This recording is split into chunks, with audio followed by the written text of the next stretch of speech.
Chances are you've heard of the tragic case of Gabby Petito, a young 22-year-old aspiring vlogger that went missing earlier this year on September 11th in Wyoming. And chances are you can't name one of the 5,712 Native and Indigenous women that are also missing in America. Somehow, Gabby's case is receiving way more coverage than all of the Native cases combined, and we need to address it. My hope is that by the end of this speech, you will understand exactly what happened in the cases of Gabby and of these missing murdered Indigenous women, or MMIWs, how and why the cases were handled differently, and what can be done to help this issue. So what exactly happened to Gabby and these MMIWs? Let's start with Gabby. She was a middle to upper middle class white woman living in Long Island, New York. Her sophomore year of high school, she met Brian Laundrie, and 6 years later, the two would become engaged and they would start a traveling YouTube channel together. On their journey, Gabby goes missing. On the 16th, just 5 days after her initial missing persons report was out, Fox 13 Tampa Bay releases alarming body cam footage of Brian and Gabby being pulled over in Wyoming, and Gabby is hysterically crying that Brian got pulled over. The entire situation seemed kind of fishy because Gabby was blaming herself for this entire thing, so the cops just told the two to spend the night away from each other, and according to NBC News, the two complied. Brian then comes home without Gabby, and her parents file the missing persons report. On the 17th, Brian is named a person of interest, according to News Weekly, and on September 19th, the remains were found that people were suspicious could have been Gabby's, and on the 21st, they were confirmed to be hers.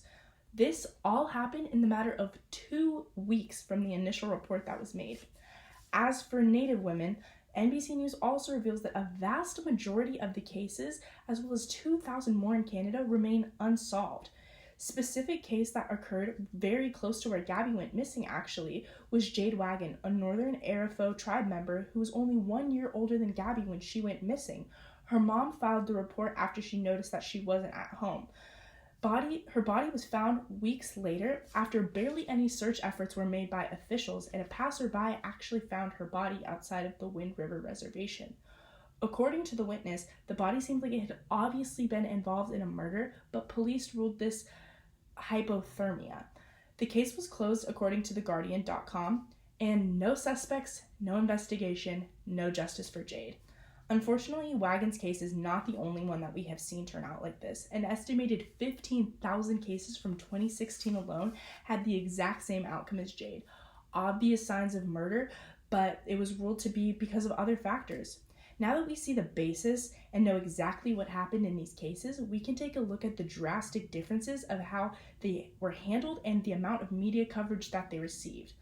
As you may have picked up on earlier, the sense of urgency for Gabby's case is way more than any Native case had ever received. A recent cartoon surfaced that I think encompasses everything that is happening in these cases. It's an image of Gabby holding up the sign that says she is missing, and a swarm of media and reporters is surrounding her, while a Native woman standing in the back with a handprint of red covering her mouth indicating that she's amongst the missing women has absolutely no reporters around her. It's as if she's not even there.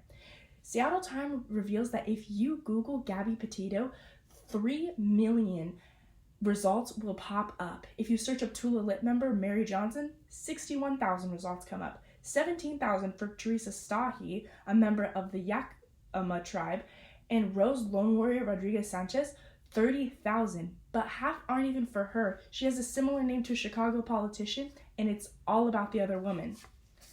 The sad reality is, Native women go missing and are murdered so often, the media doesn't even care and won't cover their cases, but a middle-class white woman goes missing, it's a media frenzy.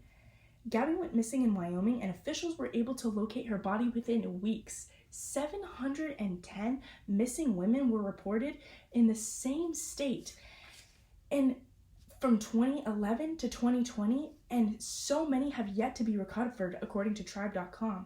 To add on, NYC Studios states that nearly 85% of the missing women are actually children, and no one wants to give them any coverage. In September, I saw a total of 8 videos about Gabby pop up on my feed, and I wasn't even following this case. Regarding the missing women and Native women, I hope that you are starting to pick up on the patterns and are as outraged as I am and want to know ways that you can help. One of the easiest and most efficient ways is by donating money, if you have the funds, of course. MMIWRC.org is an extremely great and reliable network, and you know where every cent is going. Joining and creating an interest group in your community to spread awareness is also great because many interest groups make millions of dollars every year, and this is a great way if you don't have your own funding. With your group, you can also send out letters and protests to government and officials and really put pressure on them to show these cases more coverage and give them attention and bring these women home. Most importantly, we need media coverage. People won't really care unless they're hearing about this case constantly. That's what Gabby Petito got. Everyone was so focused on this case because it was all that they were hearing about, and she got justice. We need to get these stories out there. People need to know about these 5,712 women just as much as they did about Petito. I hope you have a better understanding of the Gabby case and the cases of these Native women. I hope that you understand the absolute injustice that these women are facing and the obvious double standard. I hope that you feel compelled to help, even just by sharing their stories. I was only able to bring up a few stories, but research them, learn their names, and all of their stories. Gabby's case and these Native cases are absolutely tragic, neither more important than the other. So why do we keep treating it like it is?